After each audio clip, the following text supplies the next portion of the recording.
call my irrelevant life. You're a loser.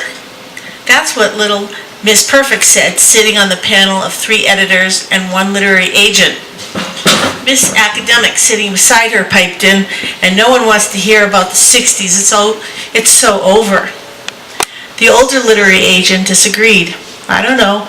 I was kind of hooked on wanting to know what was going to happen to the kitten. Miss Perfect and Miss Academic snapped back. You're such a sucker for cats. The other editor, the only male on the panel, said nothing. I wondered why I had volunteered to put myself through this. I had been working on my memoir for the last few years, and when I received an email from the Grub Street writers advertising the Muse Literary Conference in Boston, I jumped at the chance to get some professional feedback, and I signed up for the Literary Idol. The Literary Idol workshop took place at the Park Plaza, where hundreds of attendees crowded into a small room, dropping the first 200 words of their manuscript into a cardboard box. Blindfolded, author Steve Allman randomly selected 10 pieces to be read as the panel of 4 judges sat on the stage. The rules of the game were explained. If the judge found a piece trivial, cliché, or just plain boring, they would raise their arm. 2 arms up and the contestant was eliminated. So when I heard standing by the side of the road with a stray kitten clinging to my jacket, my hopes were raised, thinking my tale so endearing there would be a fight over who would represent me.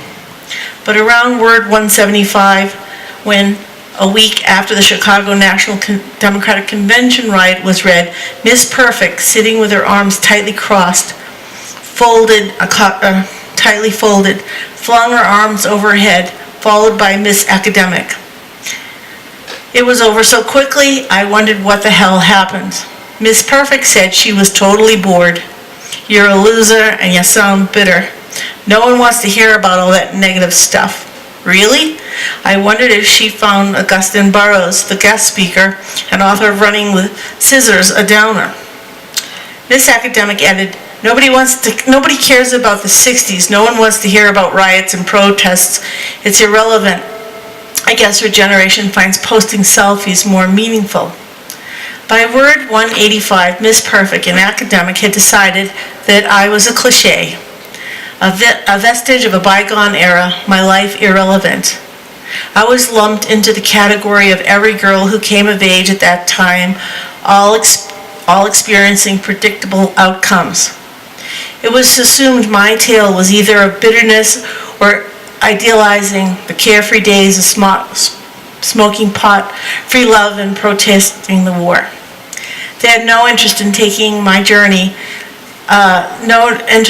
journey of a young teenager and her stray kitten who would wind up in New York City pregnant and with birth control and abortion being illegal had to make some tough decisions not in their radar. Was I a cliché? A teenage welfare mother having to fight the system, living on surplus food, having to push for an education, battling to get a divorce before a time of no-fault divorces, not being allowed to take back my maiden name without my ex's permission. It was a time when housing could be denied to a single mother, and having your young son blacklisted from the baseball team because he didn't have a father. It was a time for many women like myself when the war wasn't only being fought in Vietnam, but being fought at home. It was a time when Miss Perfect and Miss Academic wouldn't have been allowed to raise their hands and their opinions thought irrelevant.